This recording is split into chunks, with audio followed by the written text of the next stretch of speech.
अ, कृष्णाने अर्जुनाला सांगितले, जेव्हा अर्जुनाने विचारले, की मनाला कंट्रोल करणं खूपच कठीण आहे, अशक्य आहे. मग मनावर कंट्रोल तर होऊ नाही शकत. अर्जुनाने म्हटलं, कृष्णाने सांगितलं, की कंट्रोल करू शकतो, योगाने करू शकतो. तर तो कोणत्या योगाविषयी? तुम्ही कोणता मानता? कोणता योग सांगितला असेल? बस 2 पाय पद्मासनात बसून स्थिर व्हायचं, ध्यान करायचं आणि नंतर ध्यान लागलं की मन वश होणार. ही खरी गोष्ट नाहीये. आत्मयोगाने मन वश होणार. हा देहयोग आहे. देहयोगाने देहाध्यासात राहून नाही का आपण होडीमध्ये बसलो नौकेमध्ये, पण नौका स्थिर करायला जाल तर स्थिर होईल का?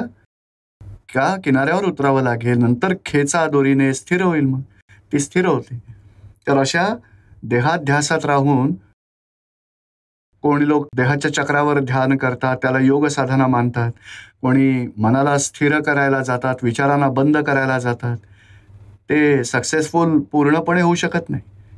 खरं तर आत्मयोग खरी गोष्ट काय आहे की आपण स्वतः आत्मा आहात आणि मन सुधाचं आहे. दोन्ही वेगळे आहेत. मन विनाशी आहे, चंचल स्वभावाचं आहे. आत्मा अविनाशी आहे, अचल स्वभावाचं आहे. आत्मा ज्ञाता आहे, द्रष्टा आहे आणि मन दृश्य आहे, ज्ञेय आहे. तर मन वश होणारच होणार, कारण मनाला किती बजावतो आपण बघणारे, जाणणारे. आपल्याला काय त्याच्यासोबत रागद्वेष नाही करायचा. आणि कृष्ण भगवंतांनी सांगितलंय, मनाच्या वरती बुद्धी आहे, बुद्धीच्या वर चित्त आहे, चित्ताच्या वर अहंकार आहे, अहंकाराच्या वर आत्मा आहे. आत्म्याचा जेव्हा साक्षात्कार होईल तेव्हा मन, बुद्धी, चित्त, अहंकार विनाशी ठरतील. त्यांच्यासोबत नंतर देणं घेणं संपेल. विनाशी सोबत आपलं काही देणं घेणं संबंध नाही. विनाशी परसत्तेत आहे, डिस्चार्ज परिणाम आहे. त्याला थांबवणं, त्याला बदलणं, त्याला थांबवून स्थिर करणं, ती मेहनत फुकट गेली जाईल. कारण ती परकी गोष्ट, परक्या गोष्टींना कंट्रोल करायची गरज नाही. आपण स्वतःच्या स्वसत्तेत, आत्मसत्तेत, ज्ञाताद्रष्टा पदात राहायची गरज आहे. आणि दादाजींचं ज्ञान मिळाल्यावर आपल्याला तेच सांगितलं जातं. या सुधाच्या मनात वाईट विचार आले तर आपण जाणून घ्यायचं, बाबा तू दुसरं काहीतरी सांग. नाही का, आपण या हायवेवर गाडी चालवत असलो आणि एखादा ऍक्सिडेंट पाहिला तर मनात विचार येतो, ऍक्सिडेंट झाला तर किती गाड्या गेल्या, काही नाही होणार, चला भगवंताचं नाव घ्या, दादा भगवानांचा असे म्हणजे जयकार म्हणा. म्हणजे मनाला आपण दुसऱ्या गोष्टी सांगतो. चला सत्संगात जायचंय तर काय विचारणार, तेव्हा मन दुसऱ्या गोष्टी सांगेल. त्याचं असं नाहीये की या ऍक्सिडेंट विषयीच सांगायचंय. आपल्याला असं वाटतं माझ्या ऍक्सिडेंटचा विचार मला का आला, मला भीती वाटली का, आपल्याला नाही विचार येत, मनामध्ये येतात. त्याला वेगळं ठेवाल तर तुम्ही मुक्त व्हाल, निर्भय व्हाल. मग पण मनातून जे विचार येतात तेथेच कर्मबीज असतात ना? नाही, मनातून विचार केल्यावर मनात तन्मयाकार झाल्यामुळे बीज पेरलं जातं. मनाला वेगळं ठेवा. मनाचा धंदाच विचार करायचा आहे. जसा डोळ्यांचा धर्म हा बघण्याचा आहे. आणि जर कोणी शिवी दिली, आपण नाही ऐकायची तरी कान ऐकतात की नाही, तो कानांचा धर्म आहे. आणि कधी काही दुर्गंधी आली तर घाण वास येतो, त्या नाक श्वास घेत नाही का, तो नाकाचा धर्म आहे. हे पंचेंद्रिय आपल्या धर्मात आहेत. मन, बुद्धी, चित्त, अहंकारही आपल्या धर्मात आहेत. आपला स्वतःचा आत्मा आत्मधर्मात राहत नाही. आपण देहाध्यासात बसून मीच विचार करतो, मीच बघितलंय, माझा आता नंबर आलाय माझ्या डोळ्यांना. म्हणजे डोळ्यांना नंबर येतो का तुम्हाला नंबर येतो? तर मला नंबर आलाय. आता माझ्या कानाला थोडं ऐकू येत नाही हो, थोडा बहिरा झालोय. अरे हा कान बहिरा झालाय, तुम्ही थोडेच बहिरे आहात. हा देहाध्यास तेच कर्मबंधनाचं कारण आहे. नाहीतर ही 5 इंद्रिय, अंतःकरण आपल्या धर्माप्रमाणेच आहेत. आपण आत्म्यात राहून हे जाणा की त्या कोणत्या धर्मात काय चाललंय. ते मन तर खूपच डिस्टर्ब करते ना. तर मन डिस्टर्ब नाही करत हो, अज्ञानता डिस्टर्ब करते. आपल्याला ज्ञानात राहण्यासाठी ते खूप नाही, ते त्याला जाणायचं. मन सांगेल पायाला खूप वेदना होत आहेत, तेव्हा मनासोबत बोलायचं, हे बघ दुसरा तरी चांगला आहे ना, हाही चांगलाच आहे, हाही चांगला, कान चांगले, डोळे चांगले, बघ सत्संग किती चांगला ऐकू शकतोयस. मग मनाचं समाधान नक्की होईल. मन ज्ञानामुळे वश होतं, ज्ञानामुळे समाधान प्राप्त होतं आणि विलय होत जातं. आपण समजून यात वेगळेपणाची जागृती ठेवा आणि मन सांगेल तर त्याला ज्ञानासोबत नीट समजावा की मन काय सांगेल, हा वाईट माणूस आहे, पण नाही, त्यातील शुद्धात्मा वेगळा आहे, भरलेला माल आहे, आपला हिशोब आहे, उपकारी आहे. तेव्हाच मन शांत होईल. समजतंय ना? जय सच्चिदानंद. कंचन जैन. जय सच्चिदानंद. मला भगवंताची भक्ती करायची आहे, पण मनापासून नाही होत. मनापासून शांतता नाही लाभत. माझं मन भटकत राहतं. तुमचं आहे का मन? तर त्याला भटकू का देता? पकडून ठेवा की. तुमचं नाही हे परक आहे. आणि तेच आपण लोक काय मानतो, भटकत राहतं. कुठे कुठे भटकत राहतं? माहित नाही, वेगळे शॉपिंग विचार सेंटर येत मध्ये राहतात. जातं का? नाही जात. पाणीपुरी हाऊस मध्ये, नाही जात. उडपी रेस्टॉरंट मध्ये कुठे जातं? ते मन नाही जात, ते चित्त जातं. आपली तीच चूक होते. मोठा मुलगा, छोटी मुलगी घरामध्ये पसारा करते. आपण म्हणतो की मोठ्या मुलाने पसारा केला आणि त्याला मारतो. तरी घरात पसारा होणं काही थांबत नाही हो का? कारण दुसऱ्यांनी केलंय. ती एकाची चूक दुसऱ्याकडे चुकीच्या नजरेने पाहतो. मनाचा दोष नाहीये, चित्त भटकतंय आणि चित्त अज्ञानतेने भटकतं. ज्ञान मिळालं, चित्ताची शुद्धी झाली, त्यामुळे स्थिर होतं. मग ते मन दखल देणारं नाहीये. ते तर जसे कॉजेस, जसे अभिप्राय पेरले आहेत तेवढं फळ देऊन निघून जाईल. ते डिस्चार्ज आहे, त्याला थांबवूही शकणार नाही. आणि या भगवंताच्या भक्तीतच एकाग्रता नसते. समजा पैसे दिले, 10,000 रुपयांच्या 1000 नोटा दिल्यात मोजण्यासाठी, तर एकाग्रता राहील का? अरे आपल्याला शॉपिंग नाही, चेन घ्यायची असेल सोन्याची आणि काही आणखी दागिने घ्यायचे असतील, तेव्हा आपण सोनाराकडे दुकानात गेलो तर चित्ताची एकाग्रता, मनाची एकाग्रता नसते का? की असते? अहो टीव्ही बघायला बसलो तरी एकाग्रता नसते का? असते. आरामात 2 तास आणि मुलगा आसपास कोणी आला तर हे शांत राहा, बघू दे मला. 1 तास एकाग्रता. 3 तास पिक्चर बघायला गेलो तर एकाग्रता. तर या चित्ताचा, ज्याला ज्यात इंटरेस्ट आहे, ज्यात मजा येते, त्यात एकाग्रता होऊ शकते. हा चित्ताचा दोषही नाहीये, मनाचाही दोष नाही. आपला इंटरेस्ट नसतो भगवंतामध्ये. भगवंताचाच साक्षात्कारही झाला नाहीये आणि भगवंताकडून आपल्याला काही अनुभव सुद्धा झाला नाहीये.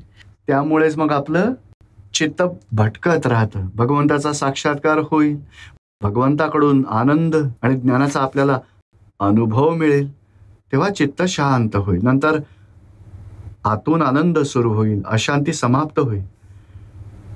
समजतंय आता हे तुम्हाला? आता शांतीसाठी काय करू? टेम्पररी उपाय करायचा असेल तर एक सांगतो तुम्हाला. कोणत्या परमेश्वराचं नाव घेता? 24 तीर्थंकरांचे. 24 तीर्थंकरांचं. हा. कोणतं नाव घेता तुम्ही? एकेकाला आठवायचं. महावीर भगवानांना नमस्कार आहे. हा. मग पण नाही होऊ शकत. करू इच्छिते पण होतच नाही. पण काय करता? काय तुम्ही नवकार मंत्र म्हणता? हा, नवकार मंत्र म्हणते, पण 5 नवकार मंत्र म्हटल्यावर त्याच्या पुढे जातच नाही. बरं, तर एक उपाय सांगतो तुम्हाला. काय करायला पाहिजे बघा. भले एक आता जे काही करताय ना ते सोडू नका बघा. बाकी उपाय काय करायचा? नवकार मंत्र असे म्हणायचे, नमो अरिहंताणम. मग नमो अरिहंताणम शब्द तुम्ही वाचता असे वाचून म्हणायचे. भले 5 मिनिटात एक होईल, हरकत नाही. मग हळू नमो अरिहंताणम, नमो सिद्धाणम. नाही दिसलं तर पुन्हा सेट करायचं. नमो नाही दिसलं तरी बघायचं, हा नमो सिद्धाणम. डोळे बंद करून नमो सिद्धाणम. तर या ध नंतर दुसरा ध दिसेल की ध मा सिद्धाणमच्या डोक्यावर मग अनुस्वार असं दिसेल. तर असे शब्द वाचून म्हणा. कानानं ऐकू येईल, डोळे बंद करून दिसेल आणि तोंडाने शब्द बोलायचे. असं नाही नम म म म म म नम म असं नाही करायचं. स्पष्ट बोलायचं नमो अरिहंताणम. आणि घरवाल्यांना डिस्टर्ब होईल असं नाही, थोडं कानाला ऐकू येईल. नमो अरिहंताणम, नमो सिद्धाणम. कानानं ऐकू येईल असे शब्द वाचून बोलायचे. तुम्ही थोडी प्रॅक्टिस करून, हळूहळू अभ्यास करून मग स्थिरता वाढेल. आणि दुसरं त्याचा अर्थ, नमो अरिहंताणमचा अर्थ समजतो का तुम्हाला? कोणत्या भगवंताला तुम्ही नमस्कार करताय? इथे वेगळी मिस्टेक होते. ही तर एक मिस्टेक, चित्त भटकताय, तुम्ही मनाला म्हणता भटकताय. दुसरं, तुम्ही जो अभ्यास करताय म्हणजे एकाग्रतेने करू इच्छिताय, तेव्हा आपण उतावळीपणे नमो अरिहंताणम, नमो सिद्धाणम नम करून टाकतो, तेव्हा त्यात स्थिरता नाही. तिसरं, अर्थ भावार्थही तुम्ही समजून घ्यायला हवं. अरिहंत म्हणजे कोण? महावीर भगवानांना अरिहंत म्हटलं जाईल का नाही? पारसनाथ भगवानांना का सिद्धाणम म्हटलं जाईल? तर मोक्षगती असते. नमो सिद्धाणम. आजचे 24 तीर्थंकर आज आहेत, सर्वांना मोक्षगती मिळाली. 24 तीर्थंकरांना आज अरिहंत नाही म्हटलं जाणार, सिद्ध भगवान म्हटलं जाईल. आज वर्तमान तीर्थंकर महाविद्य क्षेत्रात आहेत, 20 तीर्थंकर. त्याच सिमंदर स्वामी आपल्या भरत क्षेत्रात अनुसंधान आहे त्यांचं. सिमंदर स्वामी आज अरिहंत भगवान आहेत, त्यांचं चिंतन करा, समजून घ्या की नाही अरिहंत भगवान म्हणजे सिमंदर स्वामींना नमस्कार करते. त्याने चित्ताची एकाग्रता, त्याची शक्ती वाढेल आणि खरा मंत्र म्हटला जाईल.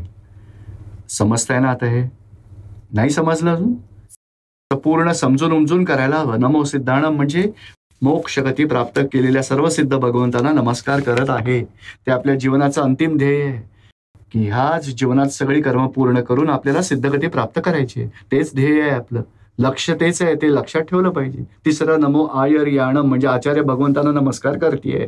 उज्जाणम म्हणजे उपाध्याय भगवंतांना नमस्कार करते. नमो लोय सौव साहुणम साधू भगवंतांना नमस्कार आहे. आणि साधू भगवंत कोणाला म्हटलं जातं? आत्मदशा प्राप्त करून आत्मसाधनेमध्ये जे राहतात ते साधू भगवंत आहेत.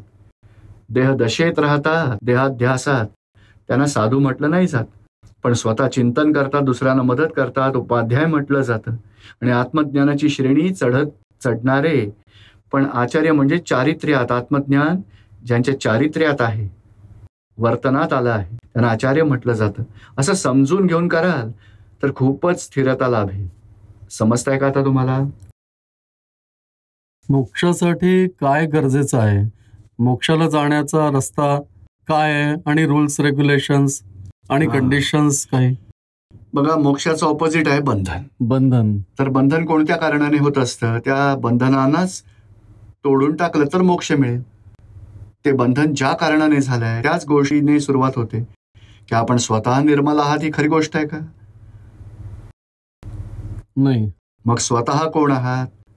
ते शुद्धात्मा. ते जाणून घेतलं तर आधी अज्ञानातून मुक्ती मिळवायची, तीच मोक्षाची सुरुवात असते. त्याला मोक्ष हा 2 स्टेजमध्ये असतो. 2 स्टेजचा आहे तो. एक तमाम दुःखांपासून मुक्ती, तो फर्स्ट स्टेजचा मोक्ष. आणि जन्म मरणाच्या फेऱ्यातून मुक्ती, तो लास्ट स्टेजचा मोक्ष. आधी या अज्ञानातून मुक्ती मिळवायला हवी, त्याने दुःखातून मुक्ती मिळेल. त्या अज्ञानातून मुक्ती मिळाली, याच देहात, याच संबंधात, याच संसाराच्या फॅमिली लाईफमध्ये राहूनही आत्म्याचा साक्षात्कार झाला, तो फर्स्ट स्टेपचा मोक्ष. आणि मोक्ष कशाला म्हटलं जाईल? या संसारातील बंधनाने दुःख होतं आपल्याला. कोणी अपमान केला तर दुःख होतं, कोणी आपल्याला चिटिंग केलं तर 2 लाख रुपयांचं तर दुःख होतं, कोणता रोग जडला असाध्य, डॉक्टर म्हणेल आता 4-6 महिन्यांनी तर मृत्यूच ओढवणार आहे, तर खूप दुःख होतं. घरात ऍक्सिडेंट झाला तरीही दुःख होतं, कोणाचा मृत्यू झाला तरीही दुःख होतं. या संसारात कित्येक प्रकारची दुःख आहेत की नाही? तर अशी दुःखांची परिस्थिती असताना सुद्धा तमाम दुःखांपासून मुक्ती मिळावी, तो फर्स्ट स्टेजचा मोक्ष. दुःखाची परिस्थिती असली तरी यातून दुःख नाही वाटणार. त्या आत्म्याचा साक्षात्कार झाल्यानंतर त्या देहाला काही झालं, मृत्यूसारखी स्थिती, असाध्य रोग झाला, मृत्यू होणारच आहे असा, तरी वाटेल की निर्मलच्या शरीराला झालंय, मी तर शुद्धात्मा अविनाशी आहे, तर मग दुःख नाही होणार आतून. त्या आत्म्याच्या जागृतीमध्ये राहिल्यामुळे फर्स्ट स्टेजचा मोक्ष अनुभवास येतो. आणि जे कर्मफळ आपण भोगून समाप्त करतो, नवी कर्म बांधत नाही, तेव्हा नवा देह मिळत नाही, तेव्हा अल्टिमेट मोक्ष मिळतो. पण कसा अनुभव असेल मोक्ष? जर या खांबाच्या वर कोणाला बांधलं असेल, हात पाय सगळं काही, पायापासून डोक्यापर्यंत बरोबर दोरीने बांधलंय, त्याला साधन दिलंय, बघा हे ब्लेड आहे, ही कात्री आहे, ही सुरी आहे, तू तुझं बंधन तोडून टाक. तोडू शकेल का? स्वतःलाच बांधलेलं आहे, कसा तोडणार? त्यासाठी मुक्त पुरुषाची गरज आहे. कोणी एखादा मुलगा छोटा असेल, बाळा इकडे जरा ही सुरी घे, जरा दोरी कापून टाक, तर मग मुक्त होऊ शकेल. एक दोरी कापली तर आपण मुक्तीचा अनुभव घेऊ शकू. नंतर सगळ्या दोऱ्यांचं बंधन तुटून गेलं, दोरीचं बंधन तुटलं तर मुक्त होऊन जाऊ, तर इकडे घरात फिरू शकू, बाहेर जाऊ शकू, अनुभव येईल की नाही? तर इथेही ज्ञानविधीमध्ये ही रॉंग बिलीफ, ब्लंडर्स स्वरूपातील सगळ्या रॉंग बिलीफ्स फ्रॅक्चर केल्या जातात. आपल्याला मुक्तीचा अनुभव सुरू होतो, नंतर मिस्टेक्स आणि ब्लंडर्स समाप्त झाल्यावर नंतर मिस्टेक्स जेवढ्या आपण समाप्त करत जाऊ, तेवढं अल्टिमेट मोक्ष येऊन समोर थांबेल. समजतंय आता हे तुम्हाला? तरी पण मिस्टेक होते, परत रिपीट होते, त्याला मग तर होणारच ना. कारण ती मिस्टेक काय आहे की ती लेयर्स असलेली आहे. 10 लेयर्स आहेत, कोणाचे 100 आहेत, कोणाचे 500 लेयर्स आहेत, कोणाचे 5000 लेयर्स आहेत, कोणाचे 5 लाख लेयर्स आहेत. ते तर प्रतिक्रमण केल्यामुळे एकेका चुकांना वेगळं पहा आणि निर्मलकडून प्रतिक्रमण करून घ्या, तेव्हा एक मिस्टेकचा एक लेअर जाईल. पुन्हा दुसरा लेअर, तसे 10 लेअर्स 10 वेळा प्रतिक्रमण झालं तर चुका समाप्त होतील मग. आणि 500 वेळा प्रतिक्रमण करायचं. आणि 10,000 असतील तर 10,000 वेळा करावं लागेल. त्याने हे हळूहळू नष्ट होऊन जाईल. नवीन होणं वाढण्याची समाप्त होतील. नवीकरणं तुम्ही ज्ञान घेतलंय का? तर मग मी शुद्धात्मा आहे तुमच्या जाणीवेत राहतो ना. तर मग निर्मल वेगळा आहे, मी शुद्धात्मा आहे, थोड्या 5 आज्ञा उपयोगात आणता की नाही? नाही, ते सारं नाही. शुद्धात्म्याच्या हिशोबाने राहतोय. जागृती राहते ना, मी शुद्धात्मा आहे. जागृती असते ना. क्रोध आला तर प्रतिक्रमण काही होतं की नाही? मनातल्या मनात चुकांची कबुली देत राहतो. हे चुकीचं झालंय असं व्हायला नको व्हायला. जागृती येते ना. होतंय ना. तर अशा जागृतीमुळे एक लेअर जाईल क्रोधाचा. पुन्हा दुसरं काही निमित्त झालं, संयोग मिळाला, क्रोध परत येईल. परत अरे अरे अरे चूक झाली, असं नको होतं करायला, तेव्हा दुसरा लेअर जाईल. असं हळूहळू कमी होत जाईल. बघा मग नवीन वाढणार नाही याची गॅरंटी. श्रीनिवास, बँगलोर. जय सच्चिदानंद. हे सम्यक दर्शन, मिथ्या दर्शन, सम्यक चरित्राविषयी आपला पॉइंट ऑफ व्ह्यू मला जाणून घ्यायचा आहे त्याविषयी. म्हणजे सम्यक दर्शन, सम्यक ज्ञान आणि सम्यक चरित्र. येस. आणि सम्यक तप हे समजून घ्यायचं आहे ना तुम्हाला? हो. पण आपला व्ह्यू पॉइंट जाणून तुम्हाला काय फायदा मिळणार आहे? तुम्हाला जरा थोडा व्ह्यू पॉइंट असेल की नाही तुमचा? होय. काय आहे? सम्यक दर्शन म्हणजे काय? किंवा एकत्व जे मला जाणून घ्यायचं आहे ते तुम्हाला माहित नाहीये? थोडं माहिती आहे मला. या आत्मज्ञानाविषयी मी घेतलंय, पण तरीही त्याविषयी थोडं जास्ती म्हणजे जाणून घ्यायचंय. बघा, सम्यक दर्शन म्हणजे काय? 2 शब्द आहेत, मिथ्या दर्शन, सम्यक दर्शन.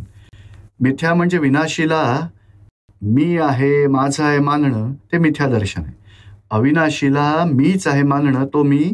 आता तुम्ही मानताय की मी श्रीनिवास आहे, मी यांचा पती आहे, मी यांचा पुत्र आहे, मी यांचा भाऊ आहे, मी यांचा अंकल आहे, मी इंजिनियर आहे, मी डॉक्टर आहे. ते सगळं रिलेटिव्ह आहे. ऑल दिस रिलेटिव्ह आर टेम्पररी ऍडजस्टमेंट्स आणि रिअल इज परमनंट. पण रिलेटिव्हला मी आहे मानलं, मीच इंजिनियर, तो इंजिनियर तर टेम्पररी आहे, तुम्ही परमनंट आहात. तर मग परमनंट असता तरी त्या नाही जागृतीत राहत आणि विनाशीला मी आहे मानता. जेव्हा ट्रेन मिळते तेव्हा माणूस काय म्हणतो? मी पॅसेंजर आहे. घरी आल्यावर म्हणाल मी पॅसेंजर आहे, पॅसेंजरसाठी चहा बनवा. पॅसेंजर गेला, पूर्ण ते झालं, आता घरी आलं आहेत. तुम्ही यांचे पप्पा, मुलगा म्हणेल पप्पा आहेत. मग तुम्ही पॅसेंजर आहात का पप्पा आहात? आणि पत्नी पप्पा म्हणेल का? ती पतीच म्हणेल. त्यावेळी पती असाल. आणि वडील आले आहेत, माझा मुलगा आहे म्हणाल, पुत्र आहे, पती आहे, पप्पा आहात का पॅसेंजर आहात तुम्ही? ऑल दिस रिलेटिव्ह, तो संयोग आहे. तोवरी ही दशा उत्पन्न होते. मी पती आहे वा पुत्र आहे. किंवा बघा, पेशंटला चेक करता तेव्हा डॉक्टर आहे. आणि जेव्हा आता मग ऑफिसला जाता, आय एम डॉक्टर. अरे ट्रेनमध्ये मी डॉक्टर पटेल. अरे डॉक्टर तर आता तुम्ही तर रिटायर झाले तरी पटेल डॉक्टर म्हणताय. तर या टेम्पररीलाच मी मानताय, तेच मिथ्या दर्शन आहे. आणि जर हे त्याग केलं तर मी साधू आहे, मी उपाध्याय आहे, मी साध्वी आहे, काही मी जैन आहे, तेही मिथ्या दर्शन आहे. मी स्वतः कोण आहे हे जाणलं, अविनाशी आत्मा आहे, अनुभवास आलं, ती जी प्रचिती येते ना त्याला दर्शन म्हटलं जातं. शब्दाने जाणतात ती नाही, प्रचिती यायला हवी, दर्शन त्याला म्हणतात. आणि नंतर जागृती राहते. कोणी अपमान केला श्रीनिवासचा तेव्हा जागृती राहते. हा तर श्रीनिवासचा अपमान होतोय, आत्म्याचा नाही, मी तर शुद्ध आत्मा आहे. अमूर्त आहे, मूर्तीचा अपमान होतोय, माझा नाही, मी तर अमूर्त आहे. तर अशी जागृती राहते.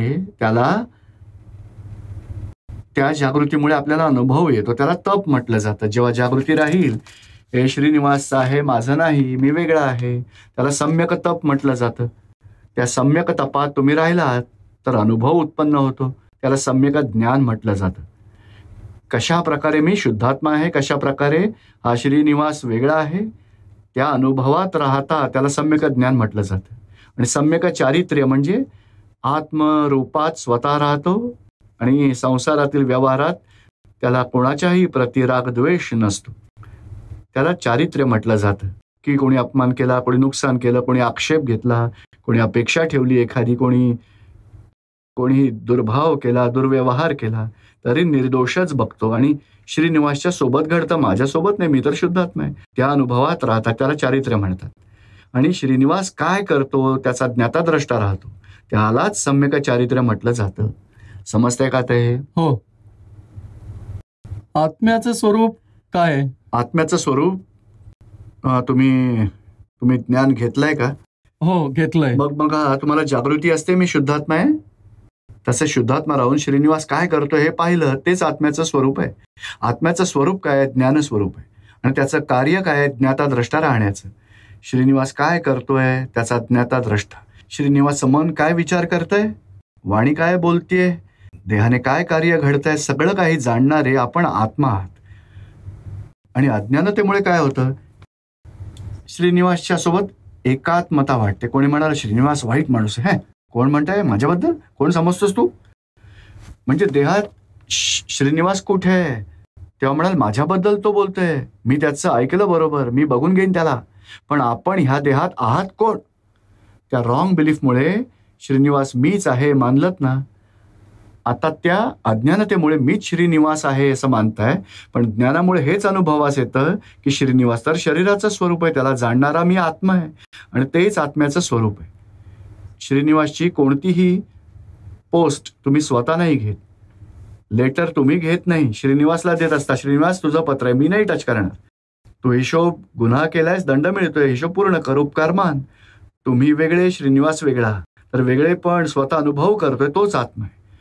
आत्मा म्हणजे सेल्फचा अवेअरनेस असेल की मी ह्यात हा नाहीये, मी हा आहे, ते सेल्फ अवेअरनेस, तोच शुद्धात्मा. स्वरूपाची जागृती म्हटलं जातं, तोच आत्मा, तेच स्वयं आहे. समजतंय का आता? ही प्रज्ञा आणि जागृती ही आपलं स्वरूप आहे. आणि मन, बुद्धी, चित्त, अहंकारामुळे या संसारात जे काही कार्य होतं ते श्रीनिवासचं स्वरूप आहे. प्रज्ञा चेतावणी देत असते, काही श्रीनिवासकडून क्रोध झाला तर लगेच जागृती येते की नाही, चुकीचं झालंय, असं नाही करायला पाहिजे. ते प्रज्ञेचं, ते आपलं फंक्शन आहे. आणि श्रीनिवासला सांगायचं, श्रीनिवास प्रतिक्रमण कर, का क्रोधाने कोणाला दुःख देतोस? तर ही प्रज्ञा तोच आत्मा, तोच रिप्रेझेंटेटिव्ह ऑफ आत्मा. म्हणजे प्रज्ञा जागृती राहते, जागृती तोच आत्मा आहे. समजतंय ना आता तुम्हाला? या जीवनमुक्ती याच्याविषयी आपला पॉइंट ऑफ व्ह्यू काय आहे? जीवनमुक्ती म्हणजे हेच. ही मुक्ती कशाला म्हटली जाईल? जीवनात राहू नाही रे, दुःखांमधून मुक्ती असेल. कोणी अपमान केला, कोणी नुकसान केलं, स्वतःला टच नाही होणार, ती जीवनमुक्ती. हे अनुभवाला येते, अनुभवात यायला हवं. त्या 5 आज्ञांमध्ये राहाल तेवढा अनुभव येईल तुम्हाला. 5 आज्ञांची जागृती ठेवायची असते. जागृतीने तप राहतं. अज्ञानतेने देहाच्या कार्यामध्ये, मनाच्या कार्यामध्ये, वाणीच्या कार्यामध्ये एकरूपता होत जाते. ते संपेल ज्ञानात राहिल्यामुळे. त्यालाच तप म्हटलं जातं. अज्ञानमध्ये जेवढे राहाल त्याला तप म्हटलं जाईल. आणि तपाने अज्ञानी अनुभव, अज्ञानी परिणाम समाप्त होत जातील. कर्मांचे डिस्चार्ज परिणाम समाप्त होत जातील. तेवढा अनुभव वाढेल. आणि अनुभव त्यालाच आत्मानुभव म्हटलं जातं. जय सच्चिदानंद.